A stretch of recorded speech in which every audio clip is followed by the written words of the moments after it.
Welcome to this evening's conversation, Warrior Interrupted, a conversation between David Finkel and Steve Coll.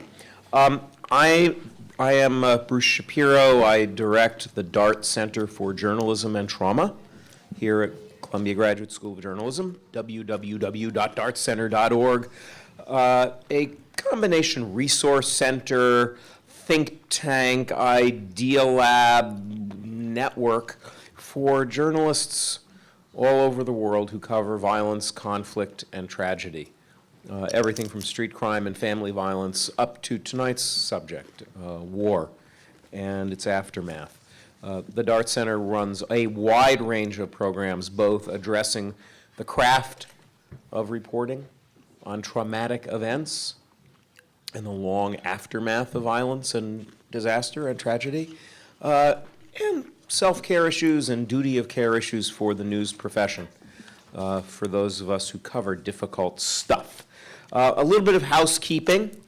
One upcoming event many of you may be interested in. On December 2nd, we have our final author talk of the semester, a conversation I'll be having with Gaitra Bahadur, former Philadelphia Inquirer reporter who has written a magnificent chronicle of South Asian immigration in the early 20th century, Coolie Woman, the Odyssey of Indenture, unearthing her grandmother's journey from South Asia to Guyana to work on sugar plantations, and in so doing telling the story of a whole generation of women who have been largely written out of the history books. Again, December 2nd, Gaitra Bahadur, in this space. Be there. On your seats, you will find these donation cards. If you like what you hear tonight, write a check, fill out with a credit card, whatever, to help support the Dart Center's work. There's an email sign-up list for those of you who are not on the Dart Center's email list. You should know that tonight's conversation is being videotaped and will eventually be streamed on the Dart Center website. So if you ask a question during the Q&A, behave.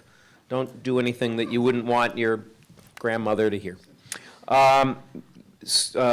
David's books are for sale in the back, so on the way out, if you haven't bought one already, buy them. He will stick around and sign them. And of course, there is food and drink up and back, which we can return to at the end of the conversation. And finally, Twitter, the world of Twitter. An incorrect hashtag was broadcast earlier for this event. It was much too complicated. So instead, it's just hashtag Finkel. I think that's what we'll go with. And see how we end up. We've hit the bottom. That's it.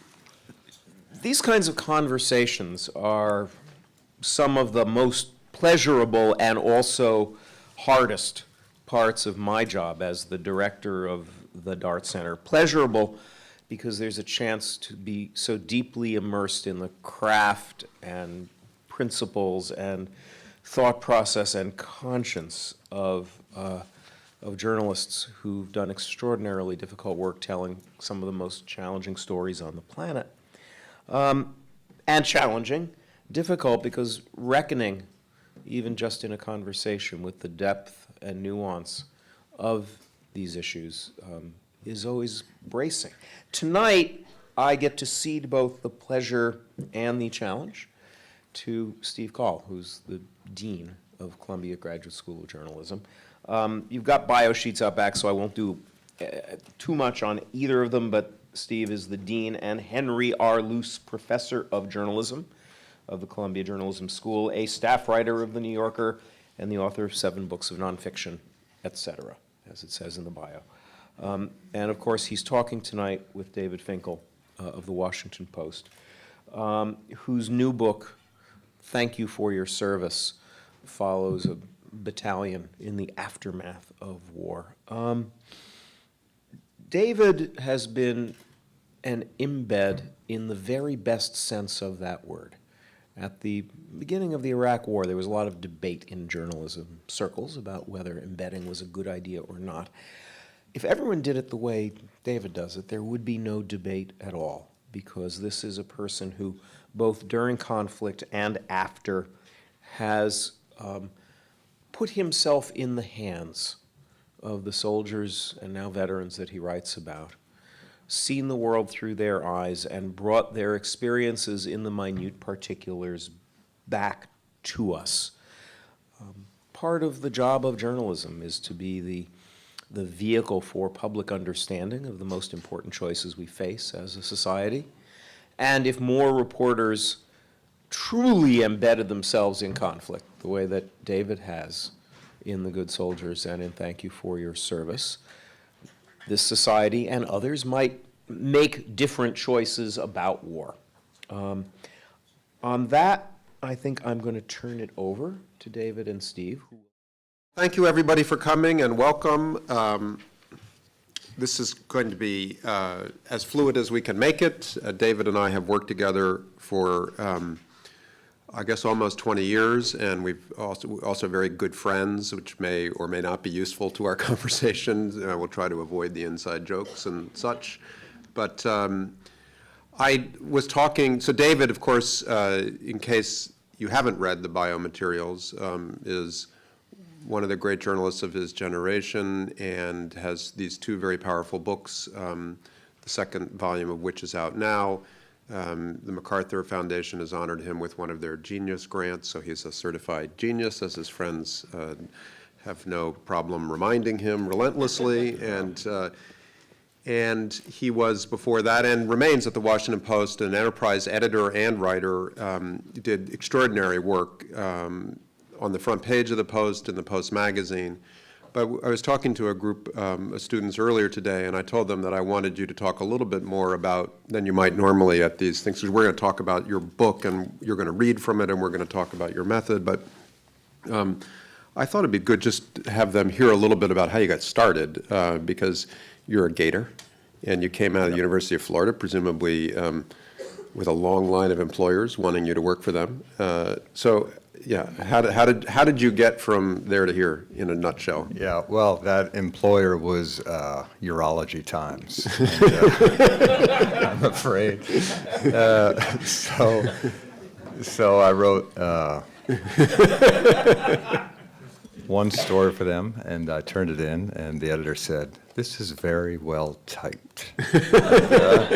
And I thought it was too, so I was on my way. Two things.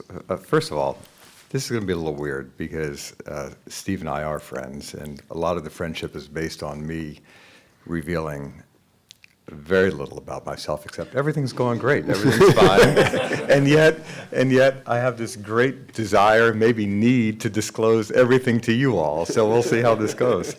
And the other thing is, once I realized the books I've written would be for sale, I think it's important to point out that these are really happy books and perfect for the Christmas season. They're just a laugh a minute, and every member of the family would be pleased. So how did I get to be the idiot who just said that sentence? I went to college and I was a political science major, and then I took a course in political science and got a C or a D. So there was a cute girl who was a forestry major, so I became a forestry major, and things didn't work out with the girl, and then I was a forestry major, and eventually the only thing left is journalism, and so I sort of slid in and began reading newspapers, and this was a great time in Florida because there was all this ambitious narrative reporting and writing going on, and I had it just caught me by the throat, and I wanted to do it. And I came out of the University of Florida and got hired by the Tallahassee Democrat, where I showed up thinking I was the greatest writer who ever lived, and the editor said, "We'd like you to learn to be a reporter." And that was probably one of the great things that happened, because I did spend a couple of years writing 4 or 5 stories a day and learning to be a reporter. And I think if these, to be serious for a little bit, if these books are successful, and I hope they are, the thing I'm proud of with these books is that above all, they're acts of reporting. And, you know, I think they're acts of understanding, which is important in journalism. But most of all, they are reported books. And every sentence, you point to a sentence and I can tell you the reporting behind it. And that's why I think they succeed, and they might have a place in the archives of these significant period of American wars, because they are reported books. And that came out of my first job. It continued at the St. Pete Times, where I worked for a decade. Then I got hired by the Washington Post.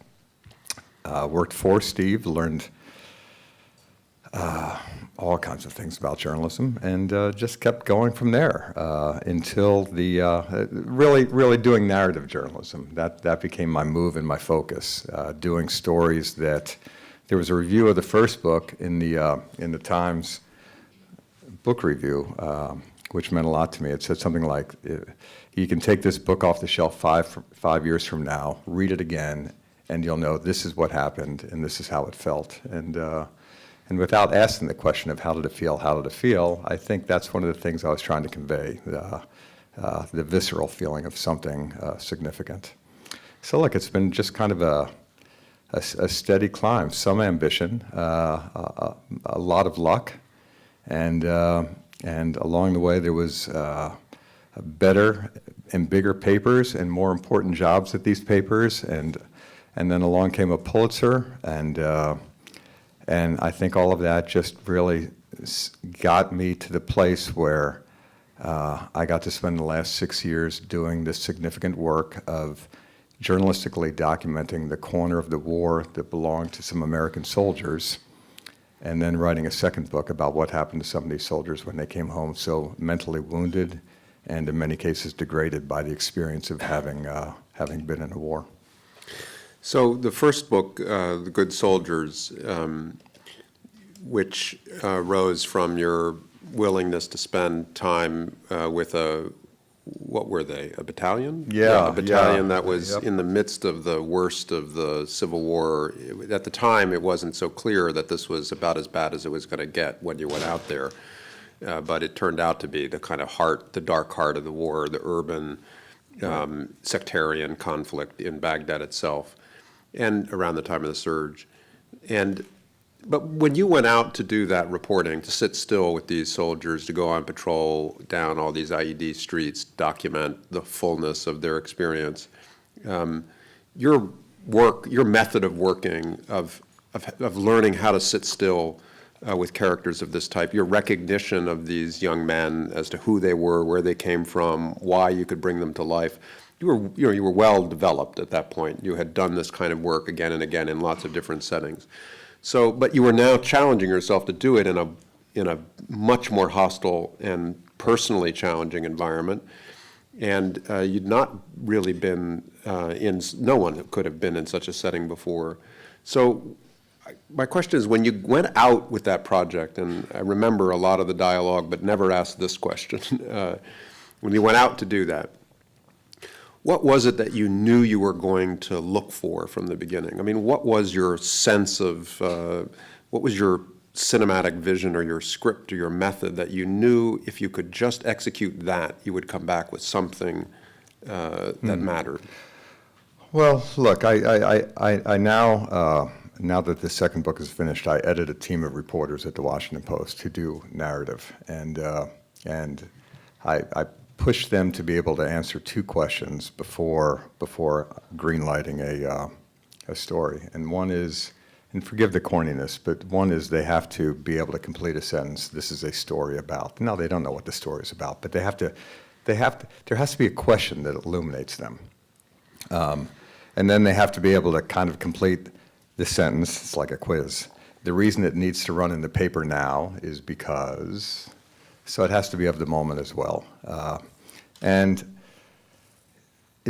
So the first book was done in 2007, and it seems like a while ago. But if you think back to that moment of the Iraq War, it seemed to have arrived by popular consensus at its tragic moment.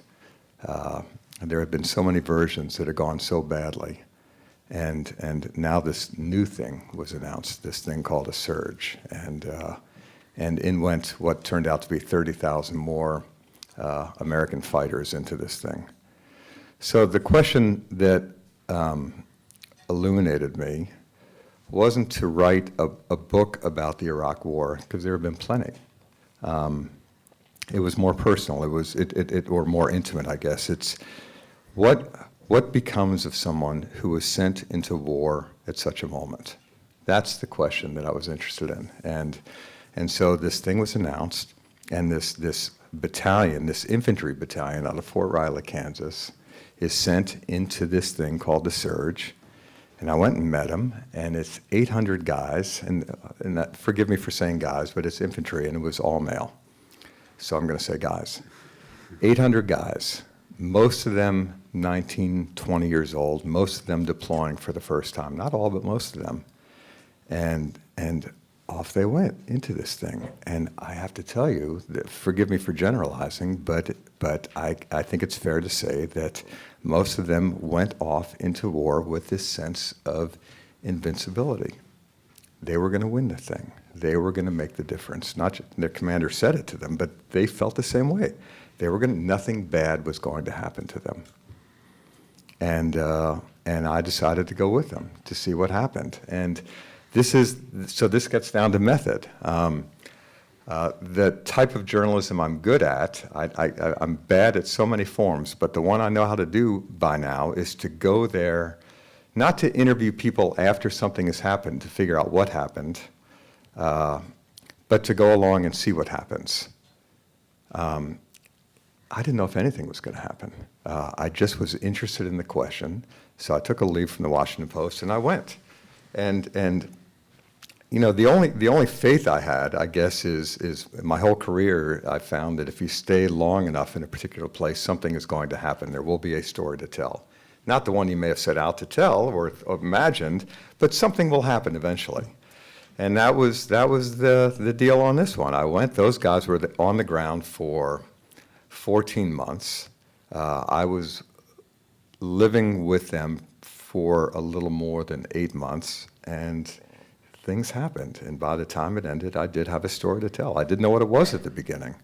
I just had some faith there would be one, and then what happened was pretty extraordinary. So how do you move toward and away from your characters in that setting? Because are you tracking and picking up people who intrigue you from the very beginning pre-deployment, but when you get there and something happens and somebody suffers a grievous loss or ends up in some terrible dilemma, that occurs and right in front of you, just grab onto them and say, okay, I'm gonna run this thread?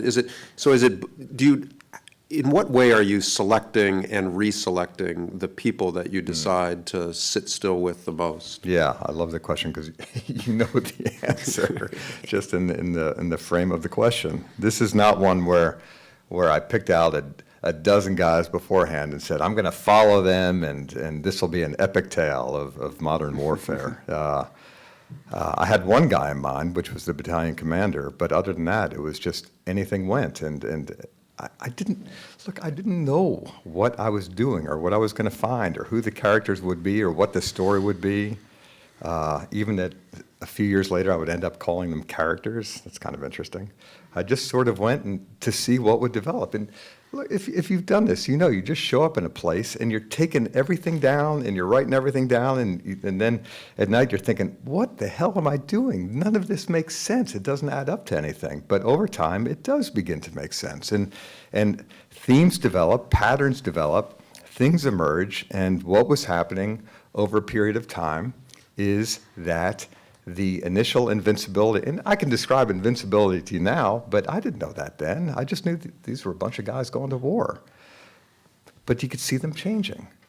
And as the changes, as the first guy died, and the second guy died, and these bombs kept going off, and these guys began living a life not in control of war so much as reacting to what was going on, then that formed a natural progression for reporting, to find things that they were reacting to and to dive in, to do the deep dive, and to let episodes almost define the reporting. As I was constructing a larger narrative of the progressive degradation of these guys. And then on the page, and we should turn to one of the readings that we'd like to hear from you, but on the page, there's a sort of a texture of observation that is accumulated, obviously, in your notebooks and in your daily sort of selecting and reselecting. But it has a level of specificity. Of course, there's a beautiful fluidity in your writing, but there's a level of specificity that's obviously rooted in your notebooks that you can't capture unless you know in advance that that's the level of experience you're trying to record, right? So, I mean, maybe you should just read a passage and then we can take up your challenge of saying, or where did that sentence come from, or how did you collect that level of detail in real time as opposed to retrospectively? Well, So why don't you, this is from, thank you for your service, but, and by the way, it's not evident to everyone, that is a volume that tracks the same unit, some of the same individuals after they return to Fort Riley and environments after this traumatic tour. Okay, so maybe this is a good one to do, because this is how the second book begins. And maybe it gets, if one of the goals is, well, to report things, but the other is to sort of transport a reader out of wherever he or she is and into the place, maybe this accomplishes it. And there's a prologue, I should say, of a particular soldier named Adam Schumann leaving the war, despite being a widely regarded as a great soldier, a leader. He cracked open and he had to come home. And I was with him on the day he walked to the helicopter out of the war, and instead of this guy having any sense of accomplishment over what he had done, even though by every measure of the U.S. military he had done well, instead when he left that day he was a guy cloaked in some guilt and some shame, and then came home to a family that kept fracturing and tried to heal. So there's this prologue of him getting on the helicopter. And then the new book begins. 2 years later, Adam drops the baby. The baby, who is 4 days old, is his son, and there is a moment as he is falling that this house he has come home to seems like the most peaceful place in the world. Outside is the cold dead of 3 a.m. on a late November night in Kansas, but inside is lamplight, the warm smell of a newborn, and Adam's wife Saskia, beautiful Saskia, who a few minutes before had asked her husband if he could watch the baby so she could get a little sleep. "I got it," he'd said. "I got it. Get some rest." She curled up in the middle of their bed, and the last thing she glimpsed was Adam reclined along the edge, his back against the headboard, and the baby in his arms. He was smiling as if contentment for this wounded man were possible at last, and she believed it enough to shut her eyes just before he shut his. His arms soon relaxed. His grip loosened. The baby rolled off of his chest and over the edge of the bed, and here came that peaceful moment, the baby in the air, Adam and Saskia asleep, everyone oblivious, the floor still a few inches away, and now, with a crack followed by a thud, the moment is over and everything that will happen is underway. So that's a bit of reporting to do. Yeah, so it's evident from, thank you for your service, that you spent as many hours, days, and months in their company, in their lives, in their kitchen, in their, all kinds of settings that they move into after he comes home.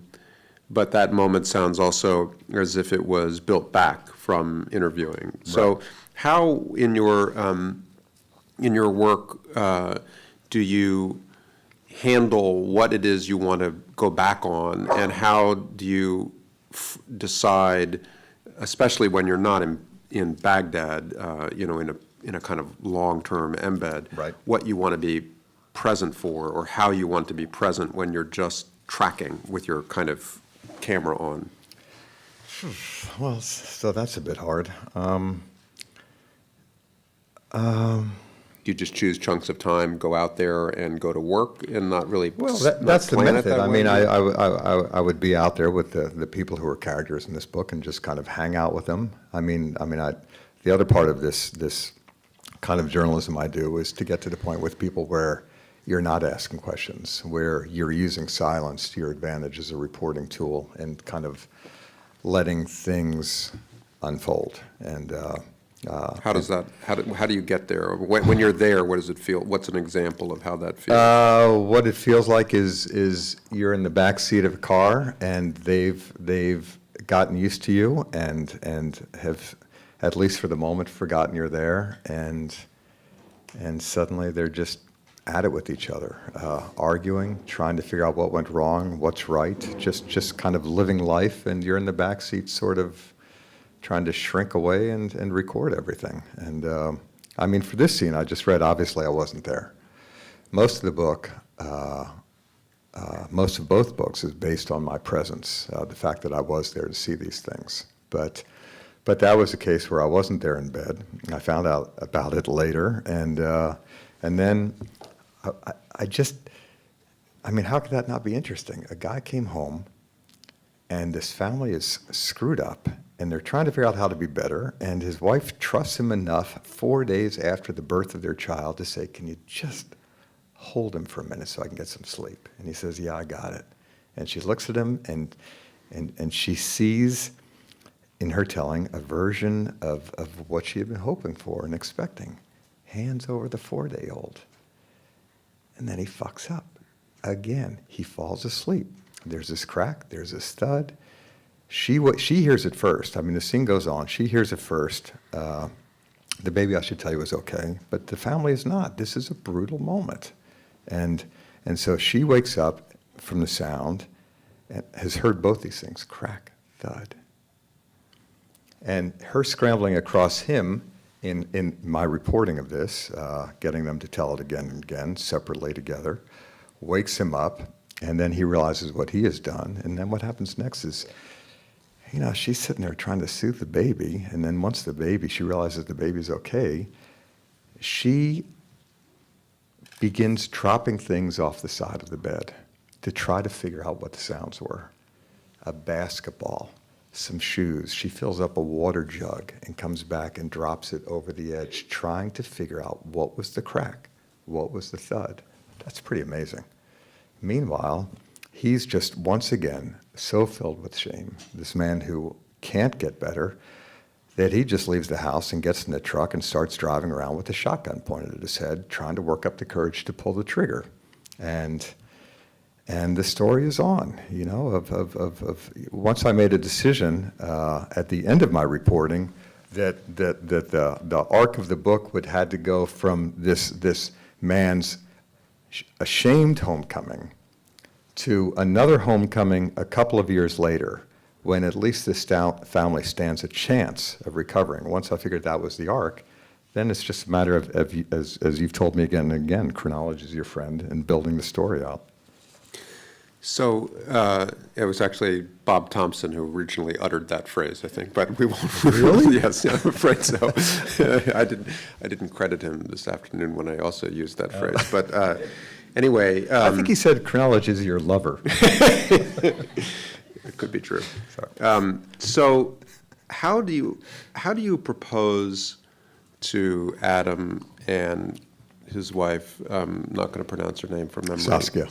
Yeah. How do you propose to them the role that you intend to have in their lives when they're going through something like this? That not only are you going to be, you know, Uncle David hanging around all the time, but that you're going to earn your keep by contributing something that they regard as valuable.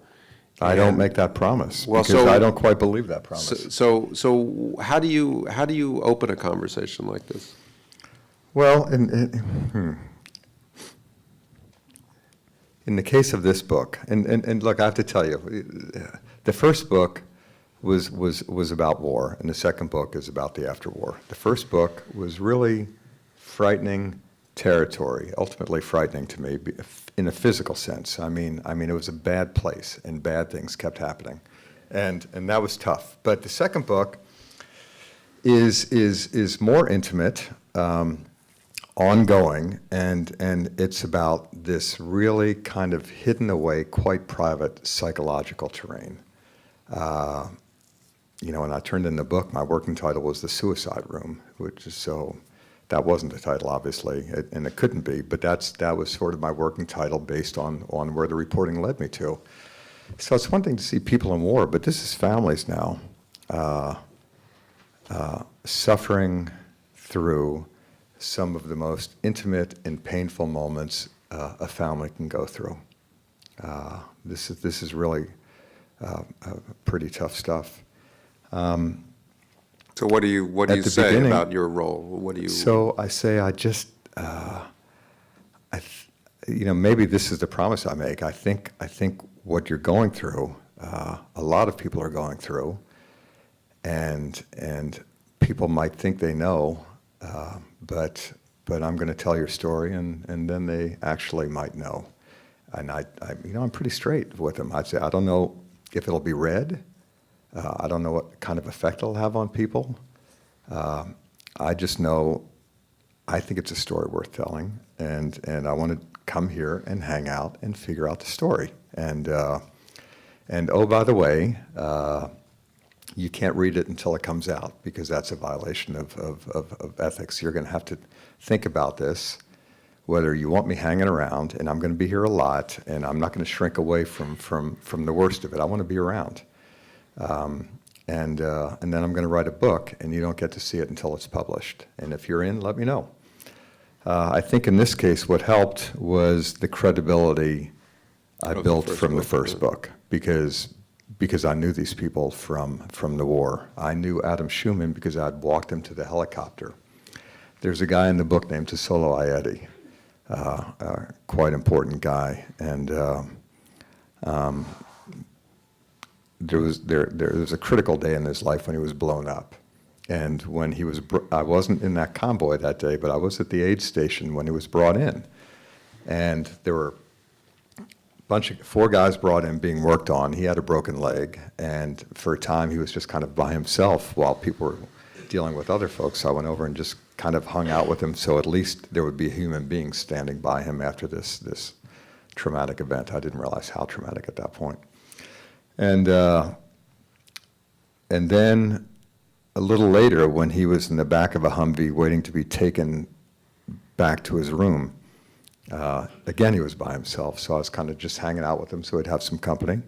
And that's when he asked a passing soldier, "How's Harrelson?" And the other soldier shook his head, and Ayeti understood that Harrelson, his buddy, was now dead. He had burned to death.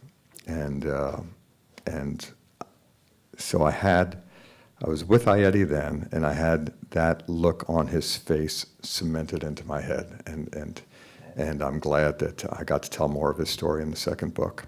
And down the line, there's a widow named Amanda Doster. I didn't meet her in the reporting of the first book, except for when the battalion commander called her up to say that her husband had died.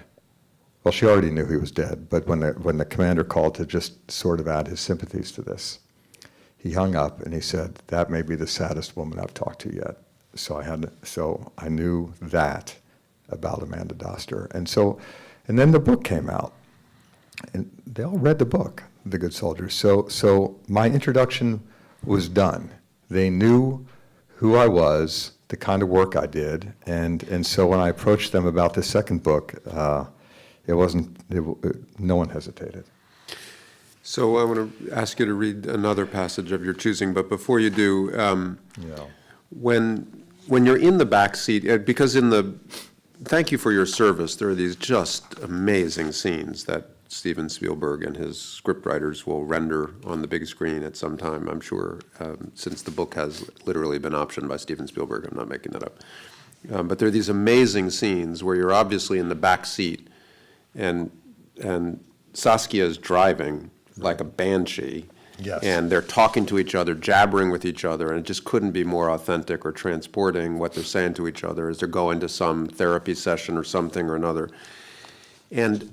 But when this is on, when you are in the middle of something that is going to be that strong, whether it's in the backseat of a car in Kansas or you're in, an armored vehicle and you're on patrol in IED alley, Right. what do you physically doing? I mean, are you taking notes? Are you like looking around saying, I want to capture this before I forget it? I mean, what is your technical process? Yes. So what do you write down? What do you write down? Well, it depends. You know, sometimes I'll write down, oh my God, they're fighting again. And then I'll get the dialogue, and sometimes I'll write down, make it stop. I'm doing what we all do. We're just writing everything down. You write what's in pretty front continuously? Write pretty continuously? Yeah, and if I'm not, especially if I'm in the back seat and they're not paying attention to me and I'm not writing, I'm kind of wondering what I am doing. What You're I'm running a for. recorder. Sometimes. Yeah.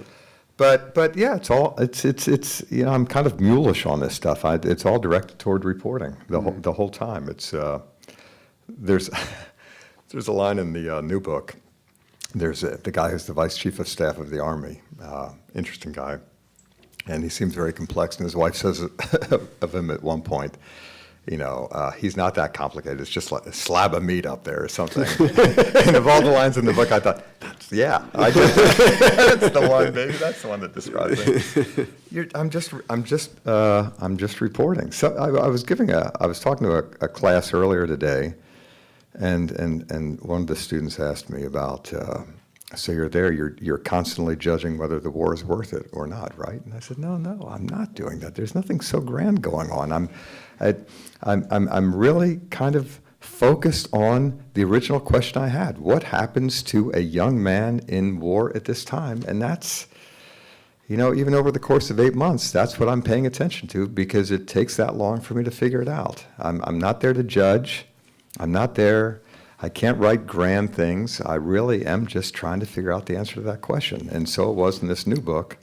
If I'm in the back seat, I'm just trying to figure out what is happening to them. What is the dynamic that's causing the front seat? God, that's so silly. Do you have an Adam and Saskia passage? With that driving, you're very funny about her driving again and again. But anyway, what do you got? What do you got? Yeah, right. There's a copy of the book back there. You could get one of those if you wanted. No, but they're all going to be sold. Right? But the one that you thumbed would be especially valuable. I got one. So, all right. So here's a short passage, and here's the lead up to it. So just. I'm hanging in there. No, you're doing great. The lead up is, and Sarah, you'll pardon this story yet again, but here's something I didn't include in the book, but it is part of reporting. Here's what's happening in the back seat, basically. So Adam eventually gets in a PTSD program in Northern California. Pretty good program, and he spends a few months there. And it finally reaches the point where he graduates, and he and his wife are going to drive back to Kansas. So I go out to California, and I'm there for the graduation and a couple days before, and I report this whole thing out, and I figure I might as well go along on the drive. Could be pretty interesting watching them come home, which did turn out to be important. Their plan is to leave at sundown and just keep driving. Great. Well, they're young. I'm not. I'm in the back seat. They're in the front seat. And honest to God, they are good to their word. They just keep driving. Every once in a while, they'll stop for bottles of water or gasoline, but they just keep going. And look, I'm a reporter. I want to be alert. I want to be aware. I don't want to fall asleep, but like 2 a.m. in Utah with nothing around, I did fall asleep in the back seat. And to give you a sense of how nice a guy Adam Schumann is, he notices I'm asleep. He has to pee. And he's worried that if he pulls over, it'll wake me up. And he just wants me to sleep. So he does this old rock trick where he gets an empty water bottle and he pees into it as he drives. So the reason I know this, unfortunately, is because at some point, maybe an hour later, I wake up in the back seat and it's dark and I realize I've been asleep and I'm kind of thirsty. So I'm reaching around in the dark for my water bottle and I find it and I take off the cap and I take a big swig and I think, I am so done reporting this book. So that's some of the beauty of being in the back seat. then it gets worse, because what happens, I realize what I've done, but I don't want them to know that I've done this for every reason. So it's like 3 hours later on the East Coast, and my wife is probably awake, so I send her a text that says, is it harmful to drink human urine? I get a text back a few minutes later. She goes, I've checked it out. It looks like it's okay if you drink your own urine once. So I wrote back, I'll explain later, but what if it's not your own urine? And, okay, so anyway, the drive continues, and eventually they're nearing the end of the drive, and then there's a passage in the book that goes like this. I hope it has an effect here. Let's see. Saskia is driving. They fight in eastern Colorado. They make up. They fight again in western Kansas. They make up again. A car won't get out of the way. Saskia gets close. It won't move. She gets closer. It still won't move. She honks her horn. It still won't move. She is so close she can read the bumper sticker. Pray for our troops, it says. Now the car moves over and Saskia guns it. They're almost home. And that's almost at the end of the book. So it's the whole, drinking this pee, being in the backseat of a car for this long trip. I didn't know what was going to happen, but it was absolutely worth it because of a stop that happens in Denver when the most extraordinary thing happens that I think makes the book that I wasn't expecting. And then after they leave Denver and they're on their final push home, and there's a car in front with a pray for our troops. And it's just a gorgeous moment of reporting. And I think it's an earned moment in the book because it's preceded by some 250 pages of them trying so frickin' hard to get better and falling apart in so many ways. Well, and that's the heart of the book. I mean, is they're trying so hard to get better and falling apart in so many ways. But you're obviously so present with them and so full of empathy, and you have a sense of how to lift up their suffering in a way that doesn't make it feel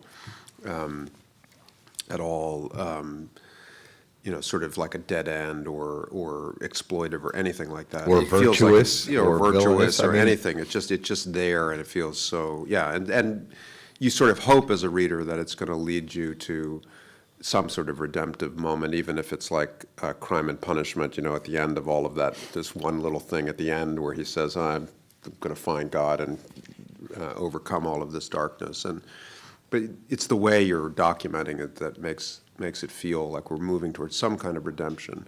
But for the other writers and young journalists here, one other structural question, and then we'll take questions from the audience and let people get back to drinking and cheese. But in the thank you for your service, so Adam and Saskia are the heart of the book. They drive the narrative from beginning to end, right. And they are, very powerful. But there are, what would you say, 4 or 5 significant supporting narratives, so. Right. That sort of weave in and out. And they have, each of them, power and a certain proportion. But I wondered, unlike the experience in Baghdad, you really couldn't just go discover who you wanted in this story. You had to do a little bit more selecting to find the proportions. So 2 questions. Did you have an idea of how much diversity of narrative among these individuals you wanted or needed to make the book kind of rise, rather than writing a single driving story? You might have written the Adam and Saskia story alone, but you didn't. You chose these other supporting stories. So what was your theory of that case? Well, okay. And then secondly, how did you choose? Was there any way in which you felt that the diversity was, I know this is a terrible way to put the question, you should say no to this form of the question, but some form of this representational. That is, you wanted to cover some kind of ground Right. that Adam and Saskia alone didn't deliver?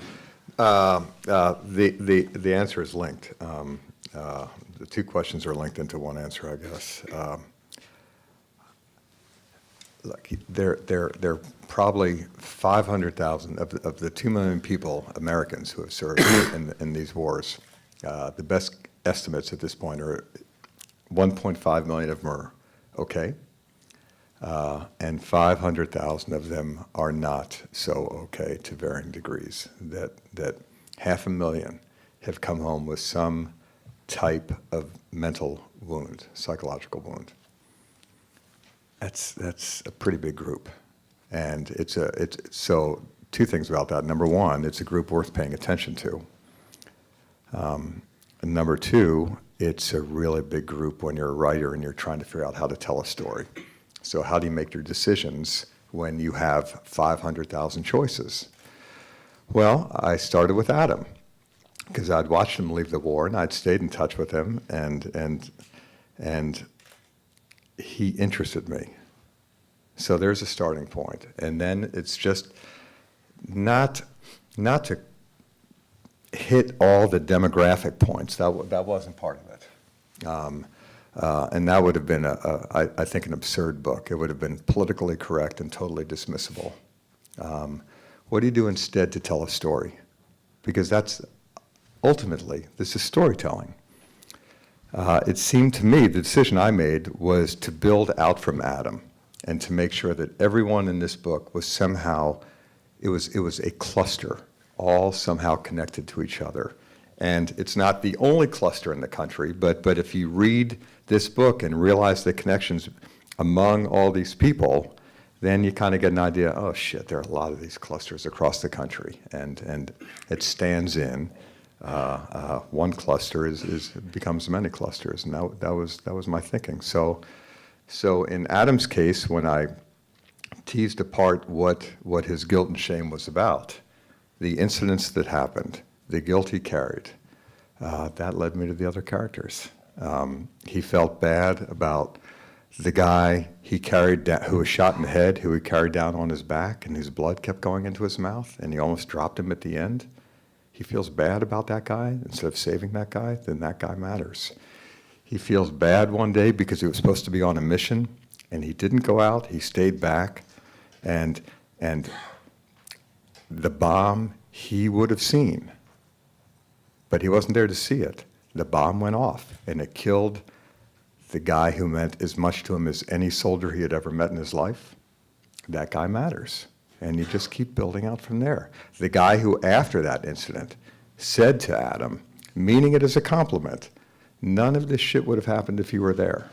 And Adam heard it as an indictment. He matters. And so you just keep going from there. All these people in the book, the reason I think it stands up as a good bit of storytelling is it's not just a bunch of episodes. These are characters, ultimately, whose injuries and whose recoveries are all dependent and related to each other, dependent on and related to each other. And that's how I made my choices. No, that's awesome. So nobody really edits you. You don't need editing. You're self-editing. Those of us in those positions. That woman. Yeah, well, we support you, and we enable you and encourage you and comfort you. That's what editing this level of talent is about. But one thing I remember when I first got to know you at the magazine, where I don't think I ever even suggested changing a word. Maybe that's like why we became friends. Never, but anyway, was that you never missed a deadline. You had 6-week intervals. You had a certain, what I came to understand is a certain pattern of worry about whether the piece was gelling or not, and then at a certain point in the reporting, almost always at the same point in chronology, it might vary by a week or two, you'd say, oh, I've crossed over. It's going to be okay. I still don't know how to write it. I'm a terrible writer, but I have the piece. But then the last thing that it always seemed, maybe I'm misremembering this, but my memory is that you always were worried about the ending. Right. Like, almost like a sort of, I've always thought of it as, because I'm not very good at endings, but I always thought your kind of perfectionism about an ending was like a gymnast spinning off of a bar and landing and sticking it, and that there was something about both the aesthetic quality of the ending, but also the way it related to the beginning and the arc, Right. that you had to discover and then somehow work around. But anyway, even if I'm like 70% wrong in my analysis of that, I do know that endings matter to you. So Right. why, and what is it that you do with them or are looking for? When do they come to you? Early, late? Late, because look, anybody who writes here, we all have our different methods. Mine is, it's a pretty straightforward thing. I keep reporting until I've kind of figured out what the ending is, based on all the reporting, because that's a moment of clarity for me. Now I've got it. Now I know the story I want to tell. And I may not know the exact words of the ending, but I know where I want to drive the story toward. And so I can finish up the reporting, and then I can organize my notes or do an outline that leads to that ending, and then I just start writing to get to that ending as cleanly as possible. I start at the first sentence, and I keep reworking it until I get to the second sentence, and on. So it's, I'm envious of people who can start in the middle. When they're having a bad day, they start in the middle and go from there. I can't do that because I don't know what the middle is. I don't know how much attention to give to that sentence, what proportion it should be in the story, whether it's even going to matter. So it's a very slow process, but it's one sentence at a time. Look, the first sentence of the story of this book, 2 years later, let me give you the punctuation. 2 years later, Adam drops the baby. So before I turned it into my editor, we always have kind of a person we trade things with. And in my case, it was a reporter and writer I really admire named Catherine Boo. We're old friends, and I think she's great. So I sent her that sentence, 2 years later, Adam drops the baby. That began like a 3-day exchange of emails. 2 years later, Adam drops the baby. 2 years later, paragraph, Adam drops the baby. 2 years later, comma, Adam drops the baby. And we just kept going back and forth and negotiating this absurd thing that no one would give a whit about except for us, until we came up with something that we thought was a good sentence, which allowed the second, which allowed the third, and on and went from there. Endings matter because when I know the ending, when I knew the last line of this book, and I was ready to write to it. I was ready to organize toward it. I was ready to speed toward it. This was a case where I knew it exactly. I knew what it was going to be, and it just made the organizing and writing not fun, but it really gave us some momentum. I didn't get lost. I hit my deadline because I knew where I was going. Well, you've never missed a deadline. But when you were writing these 10,000-word magazine pieces, I used to look over your very fancy cubicle that you had at the post, with the walls but you had these. It's a quality place. It's a quality place, high quality place, only the best. But you had all of these Post-it notes. Yeah? Yeah, well. So what's on those? Well, I've gone modern. It didn't matter because you turned the great stories in on time, so we didn't really need to know what was on the. Was it sort of like The Shining? Was it like little dot, dot, dot, dot, dot?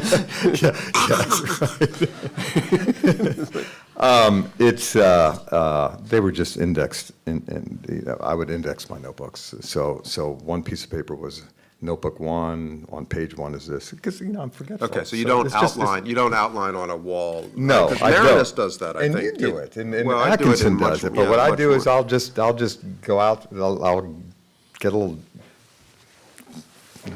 How do I say it? I'll get a little drunk. And I'll take out an envelope, and I get all emotional. Oh, I've got it. And then I'll write down this outline, and I'll kind of stick to it, even if I wake up the next day and it still looks pretty good, then I've got my outline. That's good. But no, it's very short. I know my chapter 1. I need to do this. I need to introduce a character, make him likable, introduce the illuminating question of the piece, set a scene. Chapter 2, blah, blah, blah. But the indexing you do just mechanically to know where your material is, but the outlining you do after getting inebriated and emotional. Yes. And then you decide where the emotion really lies in the material. Yes. And do you actually write that out, or you just hold it in your head? And No, say, I'll "I think write it I've got down. that," yeah. Or I type it down. Chapter 1, these characters, these scenes, this is what I'm trying to do. Chapter 2, this is what I'm trying to do. It really is, I mean, sadly methodical. It's not full of magic. It's work. So the drinking has always had a purpose then for us. Yeah, I never knew that. So When I you- tell myself, yeah, when you right? go home, that's when it all happens. Yeah, Okay, yeah. I feel like a co-author. All right. I've got a book to write. Yeah. Okay, so let's take some questions from other people. There's a microphone there, and if you would be kind enough to walk up to it and make it easier for the video and the other folks to Yeah, hear you. and please dig in on these questions if you have some. Hi. First, I wanted to say, David, I'm an incredible follower of your work, and I thought your latest book was amazing to read. Okay. In a shameless plug for Columbia, I'm a graduate of this program, and I wrote my master's project on post-traumatic stress disorder and conflict photographers. Oh. So my question is essentially the same one that you asked. So when someone goes to war today, what are the effects? And for me, the question is, after seeing as much as you've seen and writing as much as you have, how did the trauma that you saw change the way you saw the war? And how, if we were to look for it in your book, might we find it? How did it, do the last part again? So the question is, if trauma did sort of impact the way that you saw the war, how, if we were to look for it in your book, might we find it? So the problem is I don't know how it would be otherwise. I know what I've become. I know how I am 7 years later after obsessing on this thing. But, I might have been this way anyway. So I can't really give a clear answer. I think I can tell you some things that by the end of the reporting for the first book, I wasn't being a good reporter in the last days because I'd become so thoroughly frightened by the last 2 weeks of when they should have been packing up to go home, and then it just went all to hell. And I guess it finally caught up with me. So the last night, I wanted to be there for the last helicopter out, the last group of guys leaving, and they went out in drips and drabs over a couple of days, and now we're down to the last group on the last helicopter. And it had been dreadful these couple of weeks. And they're assembled in the field, waiting for helicopters to come in to take them away, and it's getting dark, and totally unprotected. You're just standing in the field, and there have been a lot of mortars, a lot of rocket attacks, and everybody's kind of joking, wouldn't this be a great way to go out, waiting for the helicopter? But everybody was thinking of it quite seriously, looking to the west, looking to the horizon, looking at the last bit of light, waiting to see the helicopters come. And what we saw, and there was no timetable, so you're just there. And what we saw instead was an approaching dust storm, just this boil, and everybody's sort of thinking, oh shit, if the dust comes here before the helicopters, we are stuck for a few more days. And when the helicopters came in, and we got away, I can't even describe the relief. So that's not being a good reporter right then, but that's I guess what I come to. So yeah, there was some trauma, and I don't want to, forgive me because I don't want to sound like an ass here, and I don't want to pretend that anything I experienced matched what any soldier went through, because as I've said time and again talking about that book, I had the luxury of I didn't carry a weapon. I had the luxury of taking breaks every month, every 5 weeks, every 6 weeks, and getting out of there. The Washington Post Bureau in Baghdad, I could get on a helicopter and go to the Post and drink late and sleep late and have a drink, whatever. So I'm not comparing. I'm just telling you how it was at the end. The other luxury I had, though, is I came home with a huge pile of notes, and I got to spend the next 10 months basically in a form of, the more I think about it, of almost like a self-directed cognitive processing therapy, where I would engage with this pile of notes every day, revisiting it to turn it into a narrative, to turn it into a story. And that was incredibly cathartic, incredibly healing. And soldiers don't have that chance, or not in a formal way. They just move on to the next thing. So I guess what I'm trying to say is, because of the writing experience especially, I'm okay. I was eager, once I realized there was a second half of the story to be done, to get into it, because I had some sense, some realization that these soldiers weren't okay, and I was in the perfect position to do it. I hope that answers it. Thank you. I think it was a pretty clean take on the second one. It wasn't my trauma or any presumed trauma that directed me that way. It was just curiosity about the rest of the story. Hi, my name is Marika Washtishin. I'm a current student at the school. Thank Hi. you so much for coming and talking to us today. Yeah, well, congratulations. Thank you. So I'm taking a narrative writing course right now, and everything they've told us is the reporting is so important. Good. So was there any point in your reporting where you wished you had done more? And if so, what did you do with that material? Did you end up using it, or did you You discard mean, it? wish I'd done more in what sense? That Well- you felt like you hadn't reported it if this happened, that you hadn't reported it to the extent that you thought it deserved. No, because the things I wrote about, I think I reported thoroughly. I'm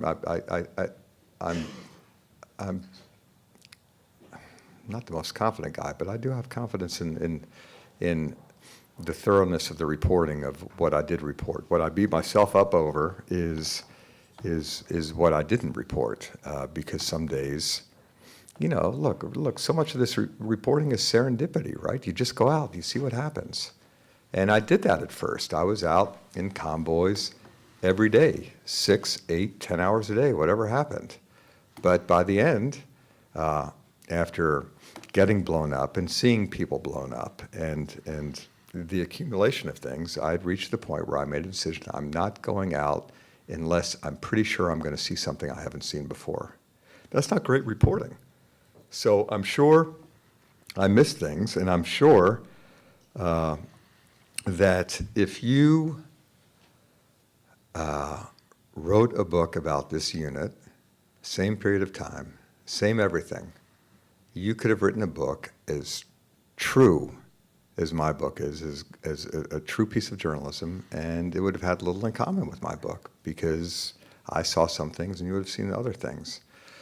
So, I guess I soothed myself by thinking what I did tell, I told well, but I still beat myself up over the days I didn't go out, because I didn't have the oomph to go out. And I think of other reporters who always went out. They didn't, as far as I know, they didn't hold back. I think of, Ernie Pyle. How many times did he keep going back to battle to write these stories? Dexter Filkins, how brave was that guy? And he wouldn't have said no on a day, and I said no, and down the line. So those are some private regrets, and they're there. It's what I didn't do, not what I did do. Okay, thank you. Who else? Anyone else? Have I all dulled you into submission here? Here comes one more. Two more.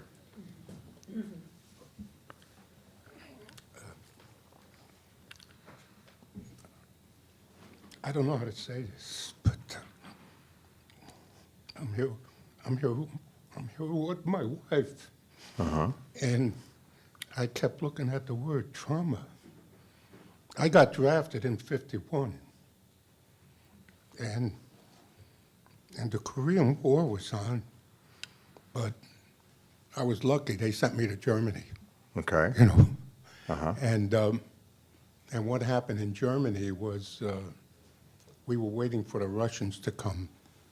I had a hole in the ground. I would go and I would wait for the Russians. And of course, it was the Cold War. It was snowing. It was cold. And we had one guy in our outfit when we were on the parade field, and he used to walk around naked. and everybody left him alone because he came from the Bataan Death March. So that's how the Army treated trauma. Then also, you know, I'm in Germany, but the Korean War was on, and they sent guys to our outfit. Their whole outfit was wiped out. And they would come in our outfit, and they would stare at the floor, the wall, and everybody Yeah, left it's them not a alone. new story, right. Yeah, right. everybody left them alone, but that's how the Army dealt with trauma at that time. Okay, so let me, because there are Thank people you. behind you, let me say two things. One is it interests me when I've talked about this book before, and often there's someone not often, sometimes there's someone in the audience who said, I was in Vietnam, what's the big deal? 50,000, 60,000 guys in Vietnam. This is what, 4,000, 5,000? And the question astonishes me because I know the person who asked the question wasn't in the thick of it. I know this because anybody who has been in the thick of it understands that whatever the war is, however big or small or no war at all, when there's a traumatic event, when you were rattled to your bones, you deserve some empathy and tenderness. It's a really, So he interesting seemed, I hear his question as, that was the Army's responsiveness then. So part of the purpose of Thank You for Your Service is to evaluate the Army's responsiveness to this 500,000. And how are they doing? Yeah, so that's the second part, because I heard a story the other night that just stunned me. So look, yes, there is now a system in place to treat mentally wounded soldiers. It is, other wars didn't have this, so there is something now. But look, it's an overwhelmed system, it's a flawed system, it's an inconsistent system. The people who are in it know this. There's Adam Tasolo, who's in this book, he finally reached the point where he said he needed some help. He got a 7-week program. Another guy needed help. The 7-week program was full. Well, they found an opening in a 4-week program. 4 weeks, 7 weeks, which would you want? And then Adam Schumann, when he finally needed help, he ends up in a program where the minimum is 4 months. So it's pretty inconsistent what's out there, and it doesn't depend on the needs of the recovering soldier or family, and the family is another thing.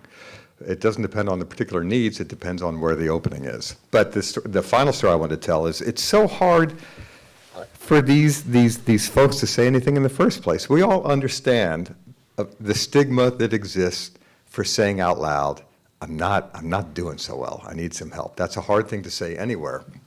For these guys, these tough infantry guys, it's just a system where it's very difficult to say anything. They don't want to screw up their career. They think it's a career ender. They don't want to show quote unquote weakness.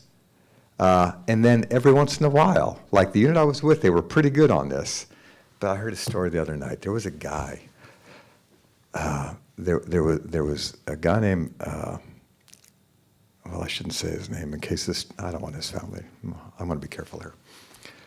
Anyway, he was terribly injured by a bomb, and he was flown back to the States, and he underwent so many surgeries, and then like months went by, and then he finally died.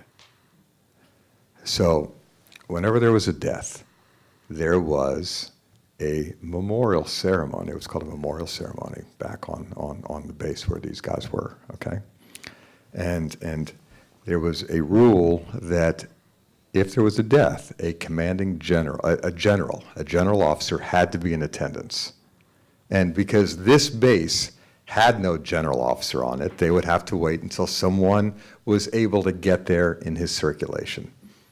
This guy is dead, and it's been a long, horrible path to death, and then he dies. Word reaches back in Iraq, so there's going to be a memorial ceremony. The general flies in, and this story comes from a really decent guy who was an officer who picked up the general and then drove him to the chapel. And he was telling me the other night, General gets in the car and he says, okay, so what's the deal? Tell me about the soldier. So this guy fills him in, tells him all about the soldier. They arrive at the chapel. The general and this guy's telling, the general grabs him and says, let me ask you something.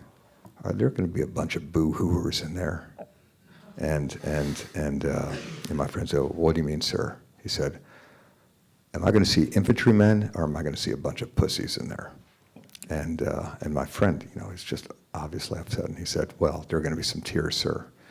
And the guy said, I knew it, a bunch of crybabies. And then he went in to preside over this service. Now, not everyone is this way in the modern Army, but there are still people in command who set a command climate with that in mind. And you begin there. It's not hard to understand that war screws a person up.